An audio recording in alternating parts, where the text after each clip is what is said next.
Now, TRT World's editor-at-large, Ahmed Al Burai, joins me now live in the studio for some more commentary. Hi, Ahmed. First, let's clarify who's on what side, if we can say that. The U.S. has received a lot of support so far. Most of its Western allies have come out and said this was a responsible decision in a sense, even though it was made quite abruptly. However, Russia, Iran, and of course Assad do not approve of what's happened. Where do you think this new divide between all the players involved leaves the Turkey-U.S. relationship and Iran and Russia?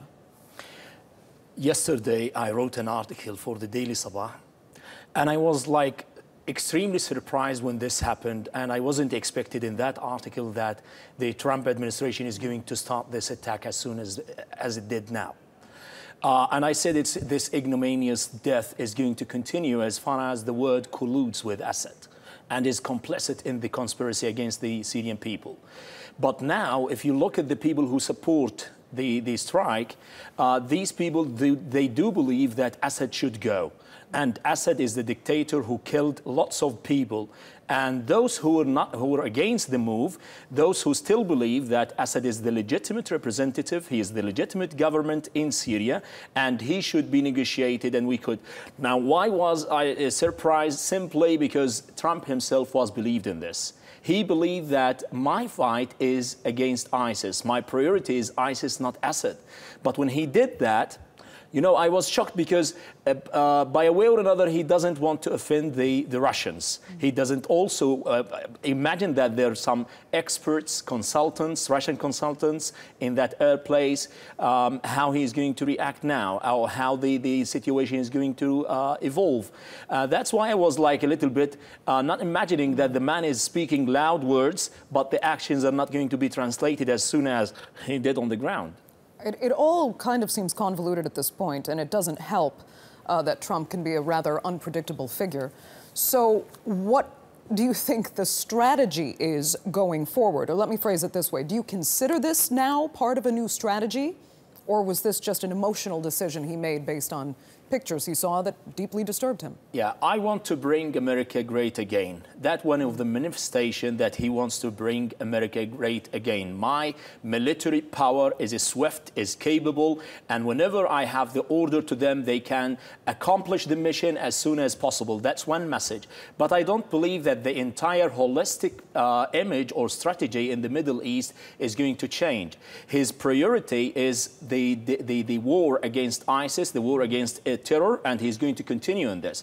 And you just pay attention to the presidents he received in the White House, starting from Netanyahu, then Sisi of Egypt, then King Abdullah of Jordan, and all of them he was speaking about the war against terrorism. So he's going to have a swift and a very landscape victory against the ISIS militants. But in the meanwhile, he wouldn't accept these kind of irrational, reckless moves from Assad. This kind of atrocity using chemical weapons while the international community is watching, nobody is going to accept that you have a fight against ISIS while the man, the terrorist, the state terror is on there. He's killing people with this chemical weapons, with the sarin gas, and everybody knows it doesn't need to be approved for the legality. I heard some people speaking about the legality of the operation.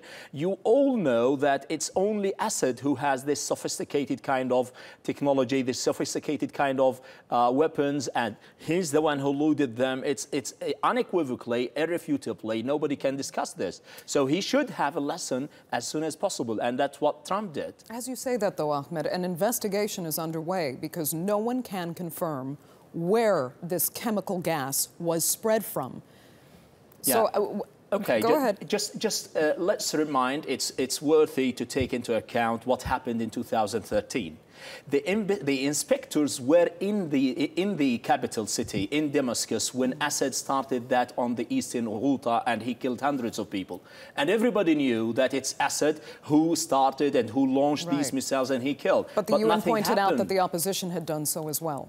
The UN spoke about the opposition use some chemical weapons in certain places, but still this moment they don't have a kind of a strong, solid, concrete evidence that saying these people did it. It's only Assad who has the professional expertise to weaponize these weapons, and he's the one who has exclusively the sarin gas in his stocks, in his warehouses, and but with a simple technological facilities, they would be able, with the satellite images, to precisely determine the place where these missiles were launched from. Okay. Ahmed, we'll leave it there for now. Thanks so much for coming in.